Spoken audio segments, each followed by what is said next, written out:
Hello, beautiful family, lovers of good things, lovers of beautiful things all over the globe.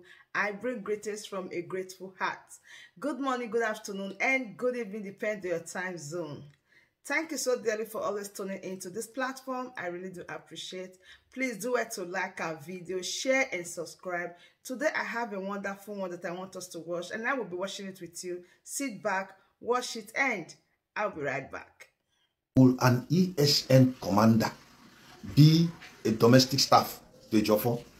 You know, people don't look at it. I don't know whether they think we're stupid. I've not come yet into making arguments in respect to other areas where he was talking. No, I just want to look at just this one because that young man was killed. According to Simon Epa, somebody was in the house there with Ejiofor discussing. He was with them on phone. He was talking together with them when that young man was killed. And when the Nigerian army came to invade Ejiofor's house, ordinarily, common sense tells you, look at Onyendu's own, when they went to Mwaya to kill him. Every person that was in the house were killed, about 28 persons. Onyendu escaped by whiskers. So if there was another person that escaped, well, we don't know, but we know that 28 were killed. Onyendu escaped by whiskers. Now, when they come in such an operation to kill somebody, you know that person there goes. It's what they call collateral damage. Do you understand me? Now, when it came to Ejiofor's turn, if Ejiofor was a man that was being targeted by the Nigerian army or DSS, they should have killed him or killed every other person that was there if they didn't find Ejiofor, but they singled that one man. And that one man whom Ejiofor claimed is one of his domestic staff. That one man is a commander of ESN. The second most loyal person that the Kano had after the death of Ikonso. Begin to put two and two together. See how these guys are playing their games. The Biafrans we know, Simon Epa has told you that if nothing is done about this thing, there's going to be a problem in future in this Biafran struggle because we are seeing evil and we are covering it. We must speak the truth. So, when they came to kill Ejiofor, they did not see him. They saw others, but they took only this young man. He was singled out. And this young man is just an ordinary staff, a domestic staff. Why didn't they kill other domestic staff? Why was it just this young man that was killed? Like I told you earlier on, even before Simon Epa came up with this analysis, based on what I was thinking, I was saying, if this young man was just an ordinary PA to Ejiofor, why would he be the target of the Nigerian soldiers? If not for the fact that this young man has information that could implicate Ejiofor and his dealings with the Nigerian government against Nnamdi Kanu. Now, remember, this Ejiofor's house they went, they saw armored doors that bullets cannot penetrate, bulletproof doors. This was the soldiers who are professionally trained fighters. Why didn't they go through the roof to fish Ejiofor out in that room where he was? With the other man that went in there, which Simon Epa said he's yet to call that man's name. Remember, there was another person, this man that went in with Ejiofor in that strong room, invited and was also killed, wasted by the Nigerian soldiers. Someone I mentioned his name. Now, looking at this young man who was the commander of ESN, why couldn't the soldiers, in all their professionalism, go through the roof like they did to Rocha Okorocha, who also has bulletproof doors, but ordinary EFCC, not as well trained as soldiers, could go through his roof to get down to him to arrest him. And we saw all as Okorocha was praying, asking God to spare his life. So this young man, they planned to kill him. Every person that was closely strong and related to Nnamdi Kanu in this struggle, loyal to Nnamdi Kanu in this struggle, was a victim to be taken off at any time. They had taken Ikonso. Ejiofor's house is just a plow to deceive the public that Ejiofor's house was raided and therefore his cars were burnt. These are expendable things which you can always build a new house. And from our understanding so far, he has been compensated. If he has been compensated, then what became the young man who was killed? Ejiofor said this is domestic staff. That young man has a wife, has children. Was he compensated? The young man that was domestic staff turned out to be a commander of ESN. You know what it means? The commander of the army of 70 million people. A commander in the army of 70 million people. One of the commanders was an ordinary houseboy, domestic staff to Ejiofor. And when they came to look for Ejiofor to kill him, they couldn't access Ejiofor. At seeing others, it was only that young man that was picked and killed. So they planned to kill that young man. They planned to take away his life. They planned to destroy him. And Ejiofor used his car that was taken and his house that was forcefully entered as a smoke screen to cover up their program to beat down Nnamdi Kanu's resolve to get Biafra. That is why I am telling you people, as Simon Epa is, these people are planning every day to kill him. Because when Onyendu comes out, he will hear everything and he will tell us what he knows. And the whole world will shame these people. And that is why anybody who is connected to Nnamdi Kanu, loyal to Nnamdi Kanu, knows the truth, wants to be eliminated. Ejiofor is saying that he's a nationalist. A nationalist is somebody that stands for his nation, for the nation where he comes from. He fights everywhere to see that that nation's independence is sacrosanct. The nation's sovereignty is defended. Unity of the nation is kept intact. Ejiofor cannot be a nationalist and at the same time fighting for Nnamdi Kanu against the nation, which is their nationalist. And there can never be a political solution to Nnamdi Kanu's case. When it was right that there should be election in Biafra land, you saw what happened. Soludo and others came and their target was IPOB. Now, for Ejiofor to say or advocate a political solution, or by his comments, which insinuates a political solution as the alternative, what it means that the idea of Nnamdi Kanu to continue with the either peaceful protest or violence in the need arises in defense of our lives and our fatherland is contrary to Nnamdi Kanu's program. If Ejiofor is saying that, it's totally contrary to Nnamdi Kanu's program. And Nnamdi Kanu has said that anybody who is saying that political solution is the alternative in Biafran struggle, that because you have looked at it, listen, there's something which you people think that we don't have sense. We are looking at things like people like one's James, and thank you Obundiogo last song. Why did they burn his assistant inside the car? Ejiofor claims his assistant was burned instead of ESN commander, but that guy that was burned, that gentle, was an ESN commander. That gentle was an ESN commander. And Ejiofor is saying his assistant is his domestic staff. How can an ESN commander be Ejiofor's domestic staff? Let me answer this call. Let me tell this man. I'll call him back. I've replied him. I'll call him back. Now, Ejiofor was saying that this young man is his domestic staff. But investigations which we have found out is that this man was an ESN commander. A man of a very high authority within the army that Mazi Nnamdi Kanu formed. Now, when they came to kill Ejiofor, Ejiofor was nowhere to be found. They saw other domestic staff. The only person they singled out to kill was who? The ESN commander, Gentle, Ejiofor's domestic staff. Don't you smell conspiracy? Don't you smell a rat around? Don't you see that something fishy is going on? As the days progress, we'll hear more from the dragon, all the iniquitous and nefarious activities of Ejiofor, and even the mystery man that was with Ejiofor inside his room. When they were conversating, Simon Ekpa was talking with them on phone until this guy was killed. That when this guy was killed, Simon Ekpa said he was with them on phone. They brought him out, left him in a place where he was alone, and sent the soldiers to come. And then when they came, they killed the young man. And now Ejiofor went out and said they invaded his ancestral home and burnt his car.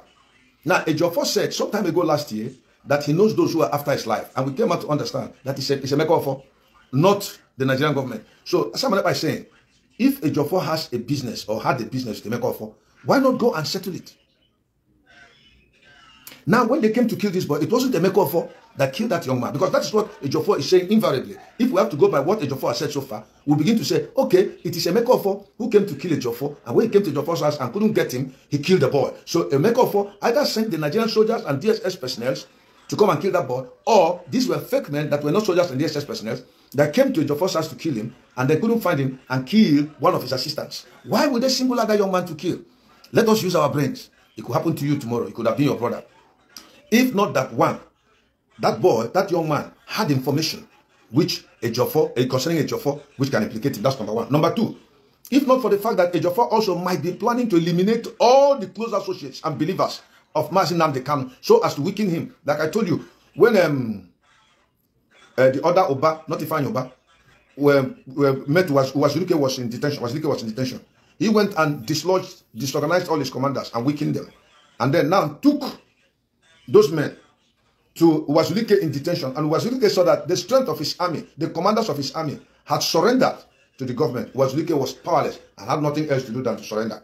Now, that was the same operation that Ifeanyi Oba wanted to apply. And all these things, they worked hand in hand with Ejiofor. They knew themselves. So that if Nnamdi Kanu's backbones are broken and destroyed, they will now meet him in detention. Ejiofor being the hit man, the point man, the closest person that Nnamdi Kanu had, whom Nnamdi Kanu should listen to, the only one that has access to him, and turned out to be his attorney, his lead counsel then. Now, by the time all his hands are broken, his flanks are destroyed, please forgive me, they will now meet Nnamdi Kanu and say, all the commanders you have, ESN has been scattered, nobody's there, everybody has gone his way. They have realized that it's a mistake, we can do this thing politically. And if Nnamdi Kanu sees himself alone in detention, abandoned like that, he'll be so heartbroken He will feel so bad. He will look like a fool. He will look back and say, I lost my father. I lost my mother. I lost people in my ancestral home. I led people astray. I lost my name.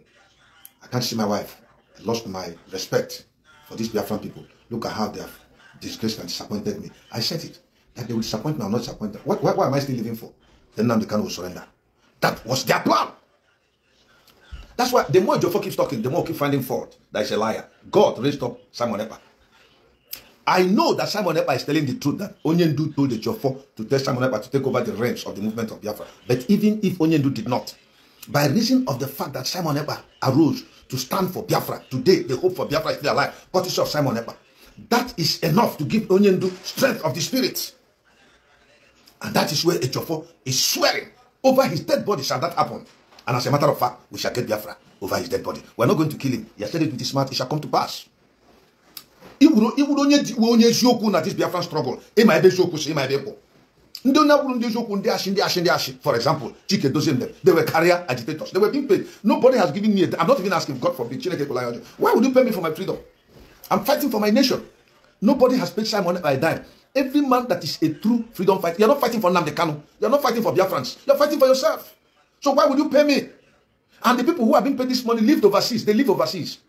Ego akanija aku nde eburu nne ha na nna ha mo ha ma nwunye ha ma di ha ha no eba na enwe nyere ha aka ego akanija enyere ha we ga contribute to take care of them. Or ego akanija nde ESN maka catapult na granite e were nye Chike Dozie manko e were na aruga suno Chike Dozie ma na Chinasa Nworu ha ga-enwe the boldness iga Nigeria enwe na eme ha, because the Nigerian government know that these guys are their boys. How? The government works with Ejiofor. The government works with Ifeanyi. Ifeanyi was given 320 million naira to sell Onyendu out through a man from Mbise. And this is another problem. I'm not raising up anything against Mbise people, but you people should have to look inwards and check what is going on. First of all, there was a young man that came from Mbise, said he is the Lion of Biafra. I rebuked him seriously on Facebook because the Lion of Biafra is in dungeon. What made Jesus the Lion of the tribe of Judah was he went to hell and fought the battle and saved us. And that was why, listening in the book of Revelation, chapter 5, the Bible says that when at the throne, when the prophet appeared, somebody sat on the throne with a book. And they asked, who is able to go and take the book from the hand of him that sits on the throne? The Bible says there was no man on heaven, on earth, and beneath the earth. He said he wept profusely. And the elder told him, no, don't cry. There is the lamb that stood in their midst. He said, it's the Lion of the tribe of Judah who has prevailed. He went to the cross, died there, went down to the grave, took the keys of hell from Satan, according to Psalm 24, from verse 1 to, I think, 5. Then brought out people and gave us the keys to the kingdom. And today we are free. So the Lion of the tribe of Judah came by merit. The Bible says, though that Jesus was a son, yet he learned obedience through the things he suffered. Anybody that is fighting for humanity has to lay down his life. That's what Martin Luther King Jr. did. And Nnamdi Kanu has done it. Then the man came out from Mbise and said he has been crowned the Lion of Biafra. From where? People are waiting on the fence to climb up and take responsibility. Simon Ekpa has been suffering. He has received bullets, abuses, every manner of curses from people, plants, and everything they have done diabolically has not affected him. Even if Onyendu was to relinquish power to anybody, he wouldn't give it to that man. You give it to your trusted aide and disciple, of which I know Simon Ekpa is not even interested in leadership in Biafra. If people like us, tomorrow, you will not even see us in leadership in Biafra. Although that a fight does not mean you'll be there in leadership. That is not my ambition. It's not my interest. And I've discussed with Simon Ekpa. He told me personally that it is not his ambition to be a leader in Biafra. Onwegia as his personal ambition. Onwegia is fighting to see that Biafra comes. But those people who are looking for position are those who can fight. They are looking for slightest opportunity to come in and then, take over realms of authority. This guy came from Mbise and we rebuked him and told him, don't spoil the name of the Mbise people. That in Igbo land, there is a proverb against the Mbise people. And the Mbise people have tried their very best to erase that story against them. Because I know a lot of Mbise people who are very, very, very, very reasonable, very, very respected people I know in this town where I live, whom I respect personally. Some of them are like my boss. I mean, in terms of ego, in terms of knowledge, in terms of connection. Now, another Mbise man has come up. He was the one that was bribed by Ejiofor. It is not good. They have to look into it and find out where these guys are aligned themselves to bring a bad name to a whole community, to a whole community of Igbo land, of Igbo extraction, of the Biafran land. Because we cannot crucify a whole community courtesy of 1 or 2 or 3 persons. So those guys should be sanctioned by Mbise people. They should fish them out and sanction them for what they are doing. They are working contrary to the Biafran project and the Biafran dream, contrary to the Biafran people. Our women have been killed. If you begin to continue with the Nigerian project, you mean that Biafra should die and will remain in bondage forever. That is the meaning. You can never get political solution to this problem. So Ejiofor has to tell the whole world, how come it's ridiculous How can an ESN commander, how are you, baby? It's my child, she likes to forgive me. Okay, let me finish up, okay? How can an ESN commander be a houseboy, a domestic staff to Ifeanyi Ejiofor? And when they came to kill, it was him that was targeted and was eliminated. And we understand that Ejiofor has been paid by the government. What did he say about his so-called domestic staff that was killed? Because the person that should receive the greater money is the domestic staff wife. He should have children and they have a future. Ejiofor cannot guarantee them their future because he's a man. He could die tomorrow. He could be sick. He could be disadvantaged. So money should be paid to take care of that person. But you see, the thing was just a cover-up. It was not basically that his domestic staff was killed. No, there is a secret in Ejiofor.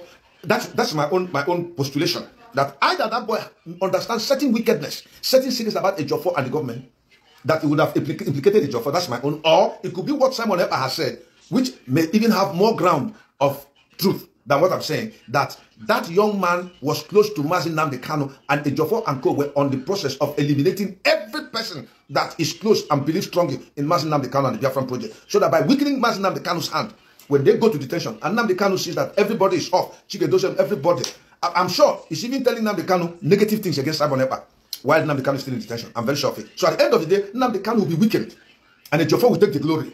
But listen, unless the Lord makes the world to come to an end tomorrow. If the world does not come to an end tomorrow, Nnamdi Kanu will come out. We shall hear everything.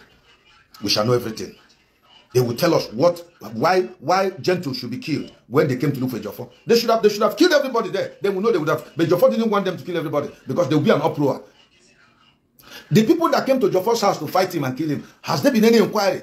He said that the DPO, he was even absolving the DPO of that area. He absolved him. The man said he didn't know. How can the policeman who is in charge of security, or the commissioner of police, say he doesn't know what is going on in his own state? And to a high-profile person like Ejiofor,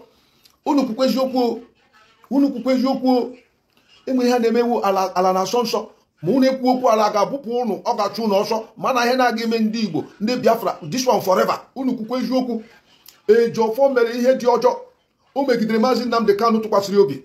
Ejiofor buru the second commander as powerful as Ikonso to Mazi Nnamdi Kanu. Second, in terms of commitment.